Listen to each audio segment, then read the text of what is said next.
Let's bring in Mark Dubowitz. He's president and CEO of the Foundation for Defense of Democracies. Mark, thanks for coming in. Always good to see you. So everybody in the world, except for, I guess, many people in Israel, seem to hate the Gaza idea. But what do you think? Look, Paul, I think it's a great idea. I mean, I think President Trump seems to be the only pro-Palestinian person around these days who actually cares about the welfare of Palestinians. It seems like the Arab world, Europeans, many on the left in America want these Palestinians to stay in Gaza in the middle of a war zone under terrible conditions and risking their lives with Hamas every day now, actually killing Palestinians who they declare to be traitors. So Palestinians seem to be the only people in the history of mankind who are not allowed to actually escape a war zone. It seems to be that's the anti-Palestinian position as far as I'm concerned. Mm-hmm. So the president's changing the conversation here, forcing people to think anew about the Palestinian fate. But there are some practical problems. Namely, Hamas still runs the place. And I guess to do anything like the president says, you're really going to have to defeat Hamas, are you not? And that means probably Israel has to go back in after the ceasefire's over. Yeah, Paul, that's exactly right. I mean, I don't think we're not going to send American troops to fight Hamas, nor should we. I don't think the Arab world's going to send it. Europeans are not going to send them. They're not going to be UN peacekeepers. So the only force that has shown itself capable of and willing to fight Hamas is the IDF. And I think the IDF is going to have to go back in to do that and finally defeat Hamas militarily and remove them as the governance power of Gaza for that President Trump's dream to be realized. The other practical problem is, okay, where would the Palestinians actually go? We know that Egypt and Jordan, natural possibilities, particularly Egypt, but Egypt wouldn't even let the Palestinians out to the Sinai for a temporary refuge during the worst of the Gaza war. So where are Palestinians going to be resettled, assuming they'd want to go? Well, I think, you see videos coming from Gaza. A lot of Palestinians are saying that they want to go. It is ridiculous that the Egyptians won't allow them into the Sinai, which is uninhabited.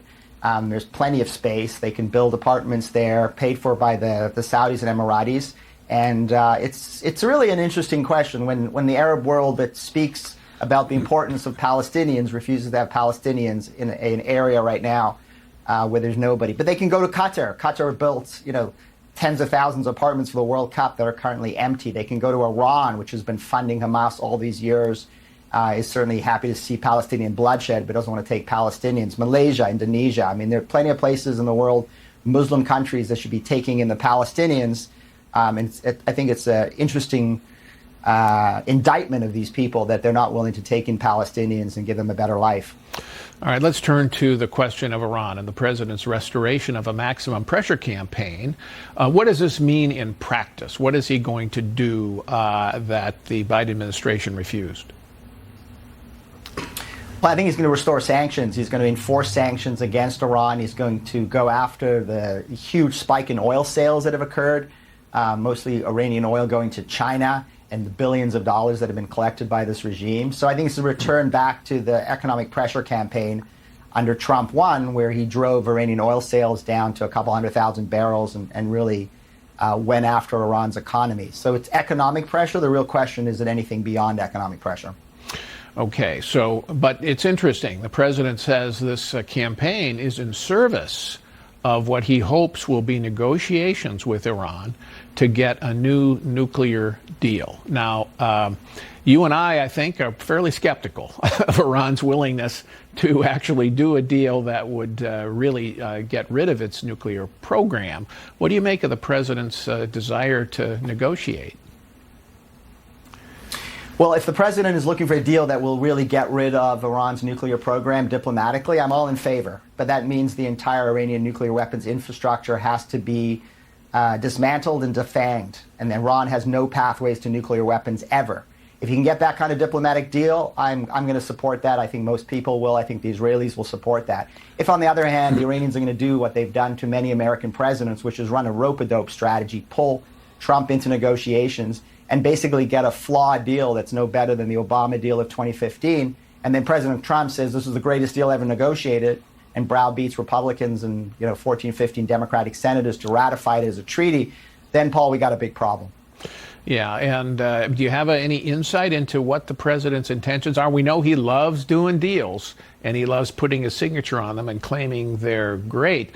But, Iran just has shown no intention that I've seen to actually do what you suggest, which is dismantle the program, join, and say, we want to develop, okay, money can come in. They want that nuclear weapon. They want a nuclear weapon, and I think the only way that they agree to any kind of deal that we should live with is if they believe that the United States and Israel jointly or Israel separately will militarily destroy their program and take down their regime. And I think that has got to be the message to the Supreme Leader of Iran, that President Trump is going to provide overwhelming support to the Israelis, provide them with massive ordnance penetrators and perhaps B-2 strategic bombers, and give them everything they need materially to destroy that program. So they have one choice: lose their program militarily and lose their regime, or do a deal with President Trump that'll unlock billions of dollars in economic relief. But the price for that is the end of their nuclear weapon ambitions. All right, Mark Dubowitz, thanks so much for clarity on that.